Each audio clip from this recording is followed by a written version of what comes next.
ପାକିସ୍ତାନ ଅଧିନାୟକଙ୍କ ସହ ହାତ ମିଳାଇବାକୁ ମନା କଲେ ସୂର୍ଯ୍ୟକୁମାର। ଅପରେସନ୍ ସିନ୍ଦୁର ପରଠାରୁ ଭାରତ ଏବଂ ପାକିସ୍ତାନ ମଧ୍ୟରେ ରହିଥିବା ଉତ୍ତେଜନା ଏବେ ବି ବଜାୟ ରହିଛି। ଏହି କାରଣରୁ ଏସିଆ କପ୍ରେ ହୋଇଥିବା ଭାରତ ଓ ପାକିସ୍ତାନ ମ୍ୟାଚ୍କୁ ନେଇ ଭାରତରେ ବି ସେତେଟା ଉତ୍ସାହ ନାହିଁ। ବିଭିନ୍ନ ମହଲରୁ ଏହାକୁ ବିରୋଧ ମଧ୍ୟ କରାଯାଉଛି।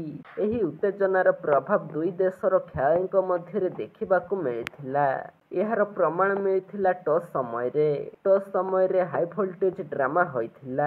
ଭାରତୀୟ ଅଧିନାୟକ ସୂର୍ଯ୍ୟକୁମାର ଯାଦବ ପାକିସ୍ତାନ ଅଧିନାୟକ ସଲମାନ ଅଲି ଆଘାଙ୍କ ସହ ହାତ ମିଳାଇବାକୁ ସିଧାସଳଖ ମନା କରିଦେଇଥିଲେ। ଟସ୍ ସମୟରେ ରବି ଶାସ୍ତ୍ରୀ ଉଭୟ ଅଧିନାୟକଙ୍କୁ ନିମନ୍ତ୍ରଣ କରିଥିଲେ। ଆଘା ଟସ୍ ଜିତି ପ୍ରଥମେ ବ୍ୟାଟିଂ କରିବାକୁ ନିଷ୍ପତ୍ତି ନେଇଥିଲେ। କିନ୍ତୁ ତାପରେ ଯାହା ଘଟିଥିଲା ତାହା ସମସ୍ତଙ୍କୁ ଆଶ୍ଚର୍ଯ୍ୟ କରିଥିଲା। ସାଧାରଣତଃ ଏହି ଅବସରରେ ଉଭୟ ଅଧିନାୟକ ହାତ ମିଳାଇଥାନ୍ତି। କିନ୍ତୁ ସୂର୍ଯ୍ୟକୁମାର ଜାଣିଶୁଣି ଏପରି କରିନଥିଲେ। ଆଘା ମଧ୍ୟ କୌଣସି ଆଗ୍ରହ ଦେଖାଇ ନଥିଲେ। ଉଭୟ ଔପଚାରିକ ଭାବେ ଦଳର ତାଲିକା ହସ୍ତାନ୍ତର ପରିବର୍ତ୍ତନ କରିଥିଲେ ଏବଂ ସିଧାସଳଖ ନିଜ ନିଜ ପାଭିଲିୟନକୁ ଫେରି ଆସିଥିଲେ।